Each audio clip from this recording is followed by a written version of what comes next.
This is a recording on what is self-harm, the reasons for self-harm and other ways to manage. My name is Fiona Skinner and I'm the manager for the mental health support team in East Sussex. Hello, I'm Amanda Foley and I'm the clinical lead for Early Steps in CAMHS. As school staff, you're the professionals who are likely to have more contact with young people than any other professional. In that time, you build up relationships with young people and they may come to you for support. You are not expected to be mental health professionals, but self-harm is everyone's business, and it is important for everyone working with young people to understand about self-harm. Self-harm is defined as intentional self-poisoning or injury irrespective of the apparent purpose. This definition is from the National Institute for Clinical Excellence, known as NICE. The Self-Harm Network UK says self-harm is deliberately causing harm to oneself by causing physical injury, putting oneself in dangerous situations, or self-neglect.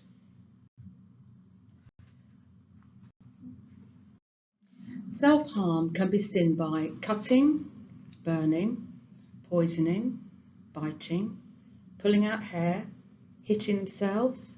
They may insert objects into their body, pick or scratch their skin.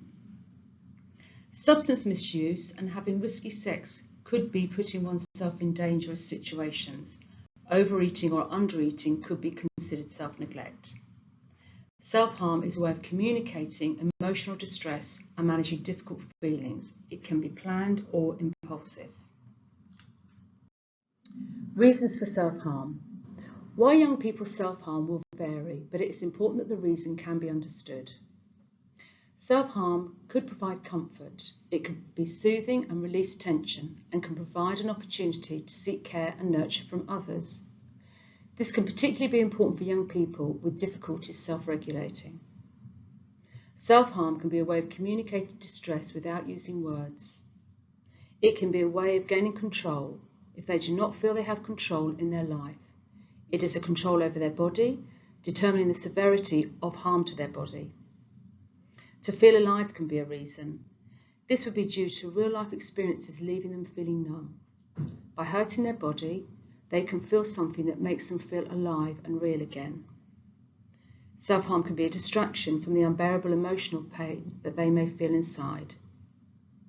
Some young people have feelings of shame, low self-esteem and self-blame. These feelings can become so hard to bear that they will harm themselves as a punishment. By hurting themselves, young people can release feelings that feel unbearable to hold inside. We're now going to talk about some factors that contribute to the risk of self-harm in young people for you to be aware of. An attempt of suicide or self-harm by a family member, low self-esteem, depression or anxiety, significant family conflict such as domestic abuse, being in local authority care, parental mental health difficulties, physical or sexual abuse, neglect or trauma, bullying. Autistic young people are more likely to self-harm than non-autistic people. Young people who identify as LGBTQ+ are 30 to 50% more likely to self-harm. Girls are more likely to self-harm than boys, but boys do self-harm and are less likely to tell anyone. Sometimes none of these risk factors will be present, and a young person may harm themselves who appear well and are from a supportive background. When you know that a young person is using self-harm as a way of managing their feelings, it can be helpful to see if there are alternative ways they may be able to manage in the moment.